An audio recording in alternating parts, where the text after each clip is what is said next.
Bapak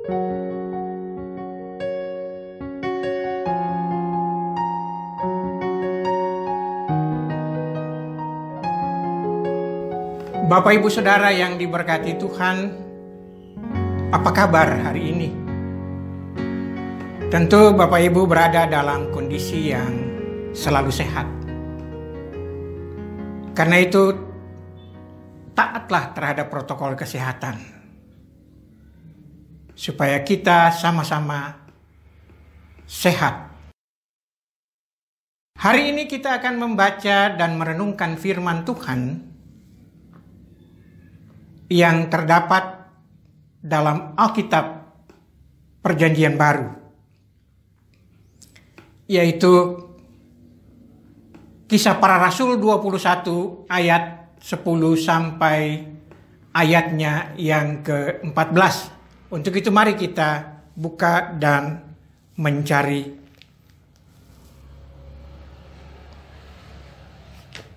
Kalau kita sudah mendapatkannya,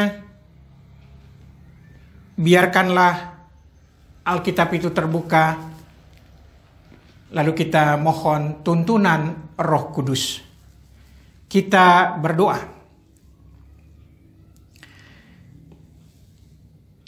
Yang Maha Besar Allah Bapa Sorgawi, di saat ini kami akan membaca dan merenungkan firman Tuhan yang merupakan pedoman bagi kehidupan kami. Karena itu Tuhan, kuasailah hati dan pikiran kami dengan Roh Kudus-Mu,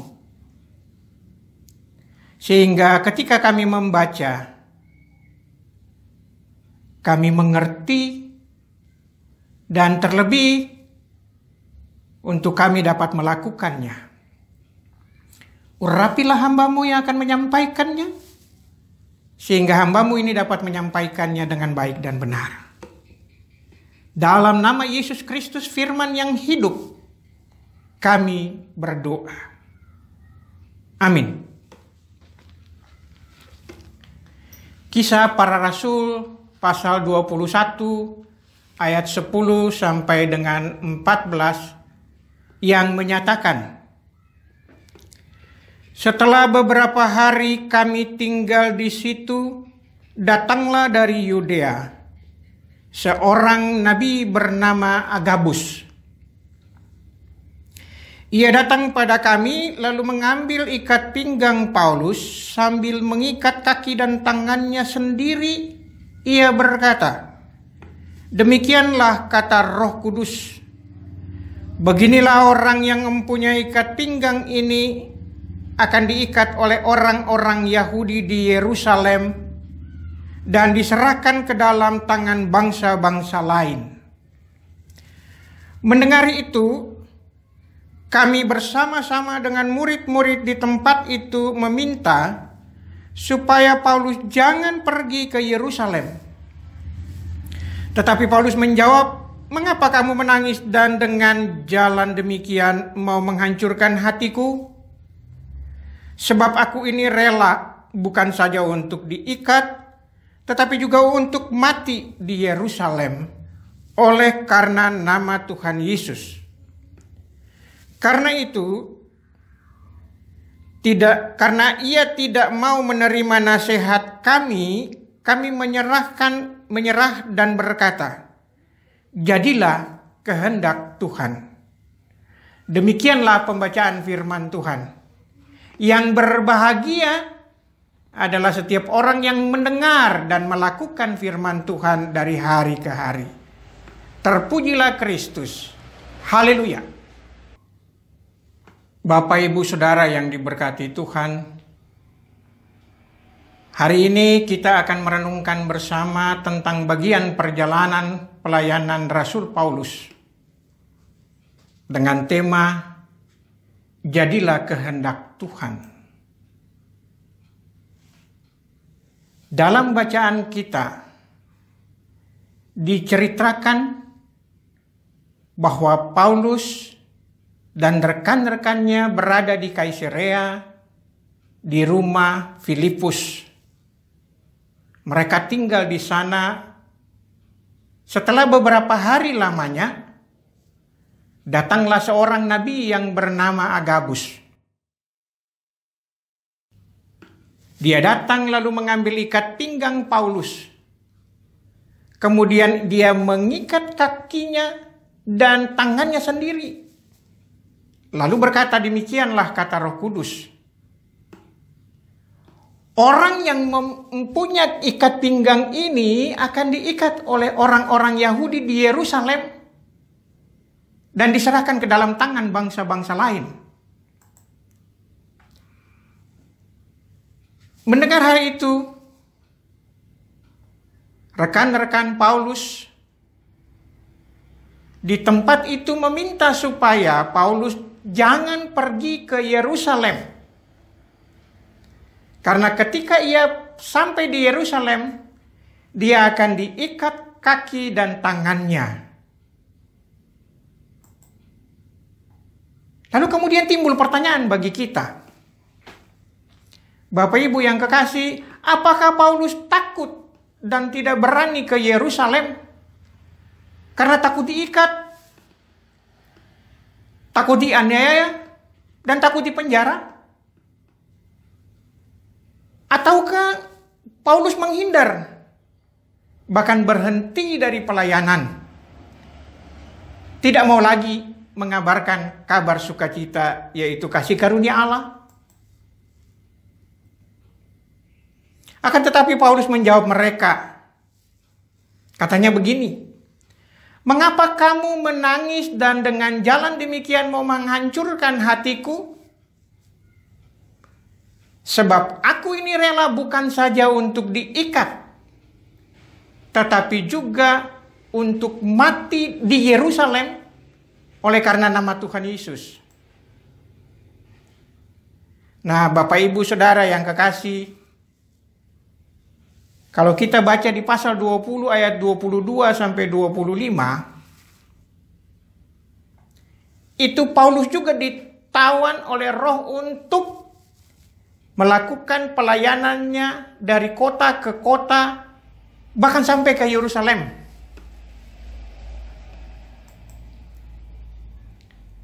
Bapak Ibu Saudara yang diberkati Tuhan, kalau kita melihat Paulus seperti ini, Paulus bukan tipe orang pengecut. Bukan juga tipe orang yang kalau ada masalah tidak mau melayani.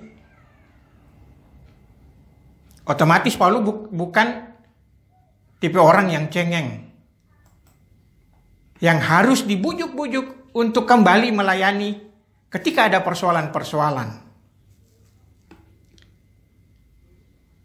Paulus juga bukan orang yang tidak bertanggung jawab dengan tugas pelayanan yang diberikan oleh Tuhan Yesus. Paulus tahu persis bahwa dia harus menyelesaikan tugas yang diberikan oleh Tuhan Yesus. Jadi dia akan melakukan pelayanannya sampai akhir. Tidak dilakukannya setengah-setengah, tapi tuntas. Karena kalau kita baca dalam Filipi 1 ayat 21, Paulus pernah menyampaikan seperti ini. Karena bagiku hidup adalah Kristus dan mati adalah keuntungan. Jadi hidup Paulus hanya mengabarkan Injil. Ketika dia menyelesaikan pelayanannya dan ketika dia dihukum sampai mati, berarti itu adalah keuntungan baginya, karena dia telah menyelesaikan tugas pelayanannya dengan baik. Bapak Ibu Saudara yang diberkati Tuhan, karena Paulus tidak mau menerima nasihat rekan-rekannya, tidak mau menerima nasihat jemaatnya di Kaisarea, lalu mereka pun menyerah dan berkata, jadilah kehendak Tuhan Itulah yang dimaksudkan Paulus. Biarlah kehendak Tuhan yang jadi atas dirinya, bukan kehendak manusia. Karena kalau kehendak manusia yang terjadi atas diri Paulus, maka dia tidak akan melanjutkan pelayanannya. Dia akan stop di tengah. Bapak Ibu yang kekasih dalam Yesus Kristus. Lalu, pelajaran apa saja yang dapat kita peroleh dari sikap Paulus terhadap nubuat Nabi Agabus? Ada 4 hal. Yang pertama, Bapak Ibu Saudara, berserah. Dalam seluruh segi kehidupan, kita pun diminta untuk berserah diri pada kehendak Tuhan yang mendatangkan keselamatan. Dengan berserah, kita akan terus diperbarui dari hari ke hari. Sehingga Bapak, Ibu, dan Saudara akan menjadi orang yang takut akan Tuhan. Dan dengan demikian, kita akan menerima kehendak Tuhan. Jadi kehendak Tuhanlah yang terjadi bagi diri kita.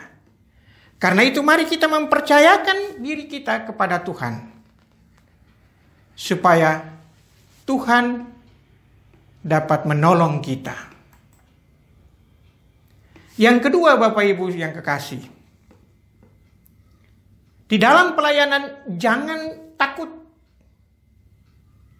tetapi yakinlah bahwa Tuhan Yesus melalui Roh Kudus akan selalu berjalan bersama kita dan selalu memberi peringatan bila ada bahaya yang mengancam. Karena itu Bapak Ibu, mari kita taat kepada Tuhan. Taat melaksanakan protokol kesehatan supaya kita selalu terhindar dari COVID-19. Dengan demikian kita akan selamat Bapak Ibu. Kita tidak sakit. Lalu hal yang ketiga Bapak Ibu, tetaplah semangat dalam pelayanan. Jangan kendor dengan kondisi yang ada saat ini, kondisi pandemi. Baik ataupun tidak baik, lakukanlah pelayananmu dengan ketulusan. Supaya kita diberikan kekuatan dan kesehatan. Bapak Ibu yang kekasih, yang keempat, bergaullah dengan Tuhan Yesus setiap hari. Kalau kita bergaul setiap hari, kita akan tahu kehendak Tuhan bagi kita pribadi. Kita juga akan tahu kehendak Tuhan bagi keluarga kita. Dan akhirnya kita pun akan berkata, jadilah kehendak Tuhan bagi diriku, bagi Bapak Ibu Saudara, di dalam melaksanakan tugas dan panggilannya. Bapak Ibu yang kekasih, kiranya firman Tuhan yang singkat ini dapat menjadi berkat bagi Bapak Ibu Saudara, bagi kita semua. Tuhan memberkati kita. Amin.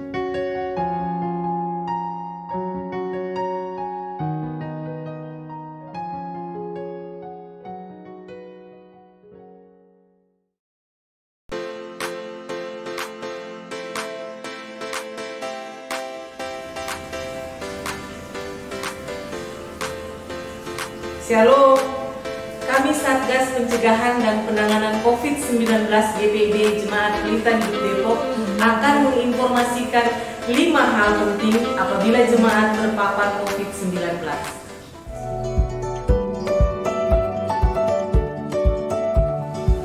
Pertama, tetap tenang, jangan panik, jangan merasa bersalah. Ingat, terpapar COVID-19 bukanlah aib. Siapapun Anda, usia berapapun bisa saja terpapar.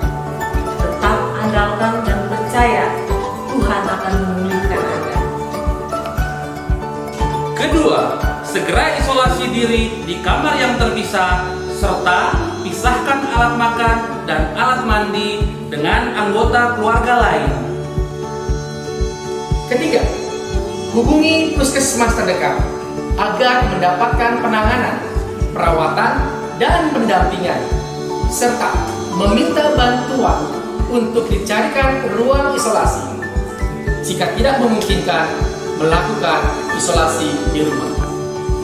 Keempat, minta anggota keluarga yang sehat untuk memberitahukan pengurus RT agar mereka dapat membantu Anda jika diperlukan. Kelima, hubungi majelis sektor dan Satgas COVID-19 GPIB Jemaat Pelita Hidup agar bersama kita akan membantu berbagi informasi demi percepatan pemulihan. Kami, Satgas, dipercaya oleh gereja untuk melakukan 3T, testing, tracking, dan treatment di dalam lingkungan gereja. Kami akan membantu proses penanganan bagi jemaat yang terkonfirmasi positif COVID-19. Majelis jemaat akan mengajak seluruh jemaat untuk berdoa bersama mendukung pemulihan Anda. Kami percaya doa-doa yang dinaikkan bersama akan menguatkan jemaat yang terpapar COVID-19. Demikianlah 5 informasi penting penanganan jika Anda terpapar COVID-19. Salam sehat, salam Rabu, Tuhan Yesus memberkati.